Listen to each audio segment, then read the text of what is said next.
అసంఘటిత కార్మికులకు, RTC retired కార్మికులకు, అనేక ఫ్యాక్టరీలో పనిచేసే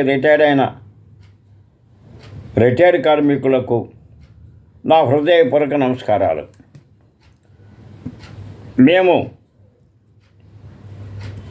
అసంఘటిత కార్మికుల్లో RTC, food corporation of India, forest department, తర్వాత కోఆపరేటివ్ బ్యాంక్, ఇట్లా దాదాపు ఒక 20 సంస్థలు ఈపీఎస్ పెన్షన్ మీద ఆధారపడి ఉన్నారు. అటువంటి ఈపీఎస్ పెన్షన్ని పెంచుతారని కొన్ని వేల మంది, లక్షల మంది కార్మికులు ఎదురు చూస్తుంటే కనీసం మినిమం పెన్షన్ కూడా 2013 నుంచి ఇప్పటి వరకు పెంచలేదు. 2013లో అప్పటి ప్రభుత్వం 1000 రూపాయలు చేసింది. అప్పటి నుంచి ఎందరో పోరాట యోధులు వచ్చారు, చేస్తూ ఉన్నారు. కానీ ఈరోజు అసలు తేలిపోయింది ఏందంటే ఏ ఒక్కరు కూడా ఈపీఎస్ పెన్షన్ పెంచుతారు అనే నమ్మకం లేకుండా పోయింది. తర్వాత హయ్యర్ పెన్షన్ ఒకటి పెట్టారండి. ఈ హయ్యర్ పెన్షన్ పెట్టినప్పుడు అందరికీ ఇవ్వాలా. ఇటీవలలో కావాల్సిన వాళ్ళని పెట్టుకోమన్నారు. కావాల్సిన వాళ్ళు పెట్టారు. పెడితే సర్వీస్ రికార్డులో తండ్రి పేరు ఒకటి చంద్రయ్య ఉందనుకోండి, ఆయన చంద్రుడు అని రాసి పంపిస్తాడు. అక్కడ బాగానే అయ్యా మీ నాయన పేరు చంద్రుడు ఉంది, నువ్వు చంద్రయ్య అన్నావు కాబట్టి నీకు ఈ పెన్షను వర్తించదు, దీన్ని సర్వీస్ రికార్డ్ ప్రకారంగా మార్చుకొని రండి, లేకపోతే మీ యొక్క యూనియన్ నెంబర్ ద్వారా అన్న బయట మీ సేవలు చేయమంటున్నారు. మీ సేవలో కొన్ని చేయటంలా, కొన్ని రావటంలా. అసలు మీరు ఈ పెన్షన్ని ఇవ్వాలనే ఉద్దేశం ఉంటే అసలు ఆ తప్పిదనం ఎవరు జరుగుద్ది? ఇప్పుడు భార్య పేరు ఉంది, భార్య పేరు కరెక్ట్గా రాయాలా, అది ఎవరిది తప్పు? మన యొక్క సంస్థల్లో పనిచేసే గుమ్మస్తాల్ని తప్పు. వాళ్ళు చేసిన తప్పుకి ఈ కార్మికుల్ని అనేక చోట్ల ఇబ్బంది పెడుతున్నారు. మరి ఆర్టీసీలో అయితే రోజుకు 100 మంది అయ్యా మా పేర్లు మాని అని ఆఫీస్ చుట్టూ తిరిగే పరిస్థితి ఏర్పడింది. ఇప్పుడు కుప్పం నుంచి వస్తారండి రిటైర్డ్ అయిన వాళ్ళు. కుప్పం నుంచి రావాలంటే ఎంత ఇబ్బంది పడతారు. మరి అక్కడ ఆఫీసులో అక్కడ గుమ్మస్తాలు ఏం చేస్తున్నారు? గుమ్మస్తాలకి తెలియదా? అరే ఆయన తండ్రి పేరు చంద్రయ్య అయితే చంద్రుడు రాశామే, ఇది మన తప్పిదానికి తెలీదా అనేది లేకుండా అనేక మంది, 100 మంది కూడా ఈరోజు ఆర్టీసీ ఆఫీసుల చుట్టూ, విజయవాడ ఎండి ఆఫీస్ చుట్టూ తిరిగే పరిస్థితి ఏర్పడింది. దీనికి కారకులు ఎవరై అంటే డిపోలో ఉన్న గుమస్తాలే. మేము గుమస్తాలని మేము ఎందుకుంటున్నామంటే ఎవరైనా కావచ్చు, ఏ వ్యక్తి అయినా కావచ్చు. ఈ విధంగా హయ్యర్ పెన్షన్ అని చెప్పి, హయ్యర్ పెన్షన్ ఇస్తామని చెప్పి ఈ విధంగా తప్పులు చూపించిన తర్వాత మళ్ళా సర్వీస్ రికార్డుని తెప్పించి ఆ ఎస్ఆర్లో ఏముందా, కరెక్ట్ ఉందా లేదని ఇబ్బందులు పెడుతున్నారు. కాబట్టి మనం ఏంటంటే రాసి పంపించేటప్పుడు కరెక్ట్గా మీరు డిపోలో రాసి పంపిస్తే ఈ తిప్పలు ఉండవని మనం చేస్తున్నాం.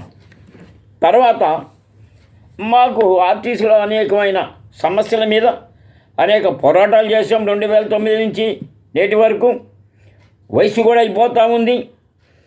ఆ సమయంలో బస్ పాస్ సాధించాం, నెలకు ఒకసారి మందులు సాధించాం, 25,000 రూపాయలు సైకిల్ యాత్ర చేసి సాధించాం. కానీ చంద్రబాబు నాయుడు గారు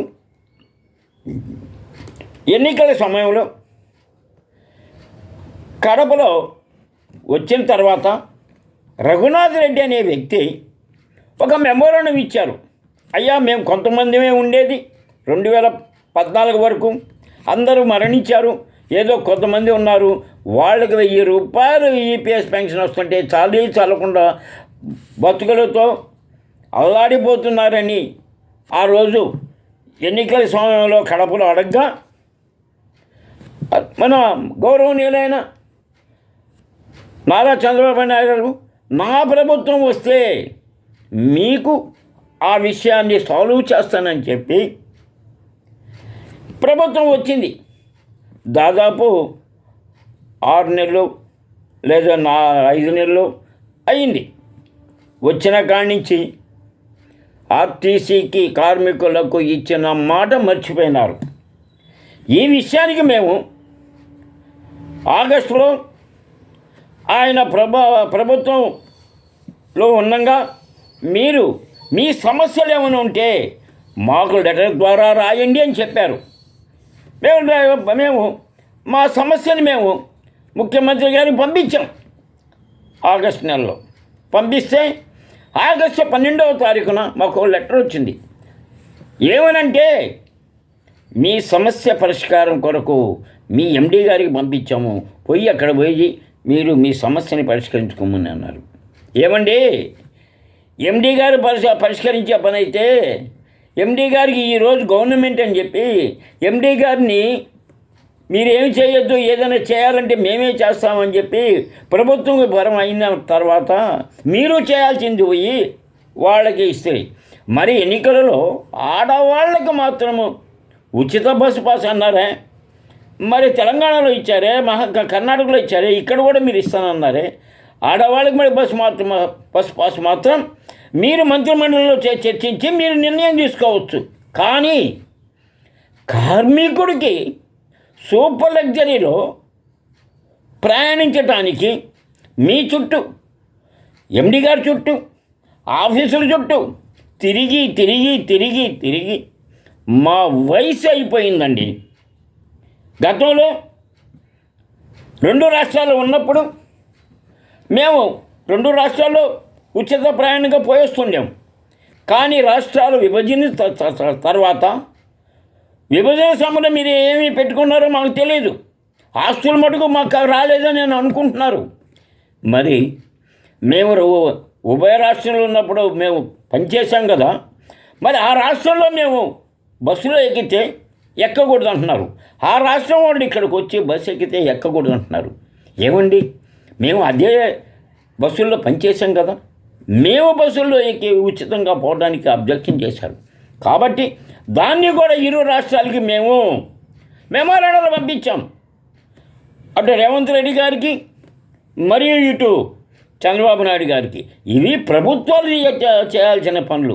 ఎండీలు పాపం వాళ్ళ మీదే పెట్టి మీరు తప్పించుకుంటున్నారు. ఇది పద్ధతి కాదు.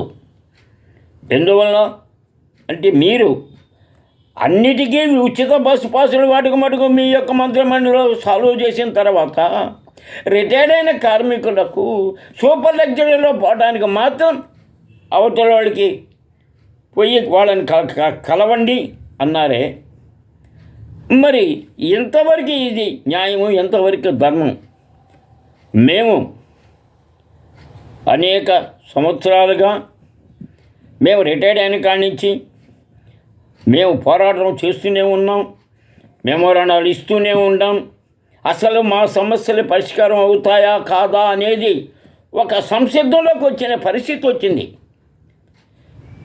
మొన్న 13వ తారీఖు రోజు మేము ప్రజాదర్బార్ నుంచి వచ్చిన ఈ యొక్క లెటర్ని ఎత్తకపోయి అడగబోతే ఎండి ఆఫీసులో మాకు చెప్పే నాదుడు కనపడలేదండి.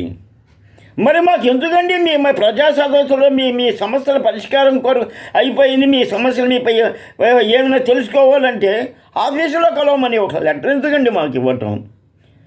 ప్రజల్ని మోసం చేస్తున్నట్టుగా కార్మికులను కూడా మోసం చేస్తారా? కార్మికులను మోసం చేస్తే మీకేమొస్తుంది?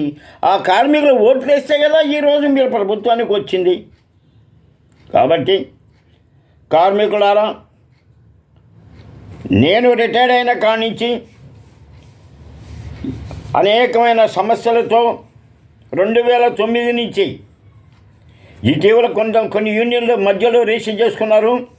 అసలు ఎప్పుడో రిజిస్టర్ చేసుకుని మూలపడేసిన వాళ్ళు కూడా మేము సాధించినవన్నీ కూడా వాళ్ళు సాధించినట్టుగా ప్రచారం చేసుకుంటున్నారు. అయ్యా, అసలు ఉచిత బస్సు పాస్ కోసం పోరాటం చేసింది ఎవరు?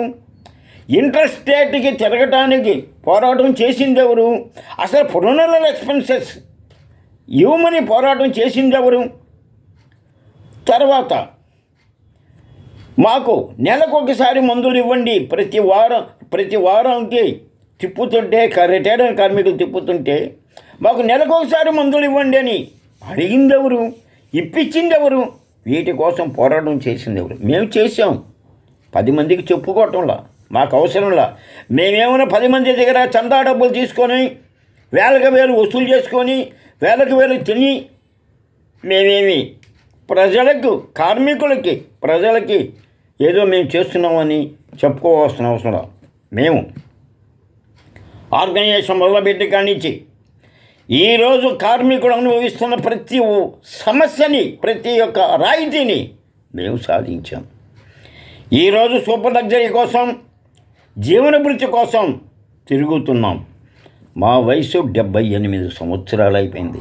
ఇంకా తిరగలేని స్టేజ్ వచ్చింది. అయినా మొన్న 13 మేము విజయవాడ ఎండి ఆఫీసుకు పోయి అడిగితే మాకు సమాధానం రాలేదు. కాబట్టి మేము చెప్తున్నాం, మా సమస్య పరిష్కారం ఫిబ్రవరిలో కాకపోతే ఇక మేము మరణించటానికి కూడా సంసిద్ధం అవుతున్నాం. ఇది మీకు మామూలుగా ఒక నోటీసు మీకు ఇవ్వాలంటే 20 రోజుల టైం కావాలా. కానీ ఇది నవంబర్, డిసెంబర్, జనవరి, ఫిబ్రవరి అంటే 3 నెలల ముందుగా యూట్యూబ్ ద్వారా మీకు తెలియచేస్తున్నాం. మా సమస్య కానీ పరిష్కరించకపోతే మా ప్రాణ త్యాగాలకు కూడా సిద్ధపడతాం. ఒకప్పుడు జగన్ గారి ప్రభుత్వంలో ఉన్నప్పుడు మేము నెల్లూరు నుంచి 2 వ్యక్తులని సైకిల్ యాత్ర చేసి ఫలితం పొందలేకపోయినాం. వారికి పథకాలతో గెలుస్తామనుకున్నారు. అనేకమైన ఇదో మీ ఆర్టీసీ కార్మికులు ఓటు చెప్తే మేము ఓడిపోతాం అనుకున్నారు. ఏమన్నా కూడా ఆయన పని చేయాలా, ఆయన ఏదో పని చేసుకున్నారు. కాబట్టి మా కార్మికులకు మా సమస్యని పరిష్కరించలేక జగన్ గారు పోయారు. ఈరోజు నారా చంద్రబాబు నాయుడు ఒక కూటమి ప్రభుత్వంగా ఏర్పడ్డారు.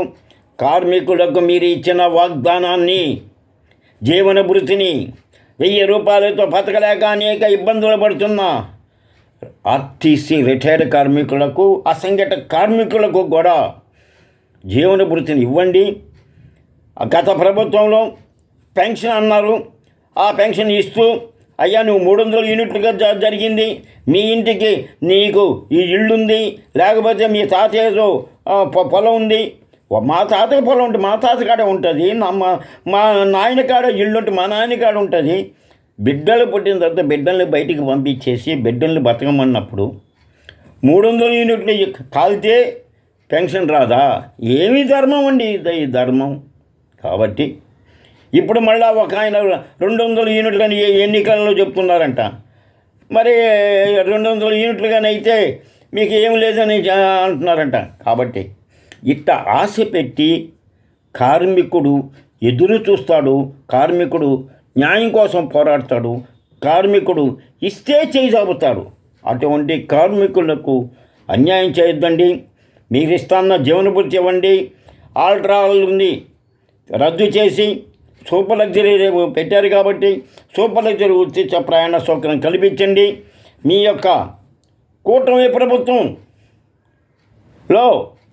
కేంద్రంలో ఉండేది మీ యొక్క కూటమి ప్రభుత్వమే కాబట్టి కేంద్రంలో ఉన్న ఆ ప్రభుత్వానికి ఈపీఎస్ పెంచడానికి మీ యొక్క ఎంపీల ద్వారా అడగండి. మేము వయసు అయిపోయింది, మా యొక్క ఆఖరి దశలో ఉన్నాం. ఆఖరి దశలో కూడా ఆకలి మంటలతో మేము మరణించటం కాదు మరణించకుండా చేయండి. మాకు న్యాయం చేయండి. ఇళ్ళు లేని వాళ్ళకి ఇళ్ల స్థలాలు ఇవ్వండి. ఏదైనా పెన్షన్ ఇవ్వాల్సి ఉంటే పెన్షన్ ఇవ్వండి. ముఖ్యంగా జీవన భృతి ఇవ్వండి. సూపర్ లగ్జరీ ఉచిత ప్రయాణ కల్పించండి. ఈపీఎస్ అని మోసం చేస్తూ దాదాపు 2009 నుంచి ఇప్పటి వరకు 2013లో పెంచారు కాబట్టి మళ్ళీ పెంపుదల చేయండి. ఎందుకనంటే మీరు ఏ ప్రభుత్వం వచ్చినా అధిక ధరలతో పెంచుకొని పోతున్నారు. మీరు ధరలు పెంచుకొని పోతున్నారు. మీ ధరలకి మేము తట్టుకోలేని పరిస్థితి అయింది. కరెంటు బిల్లు కట్టుకోలేని పరిస్థితి అయింది.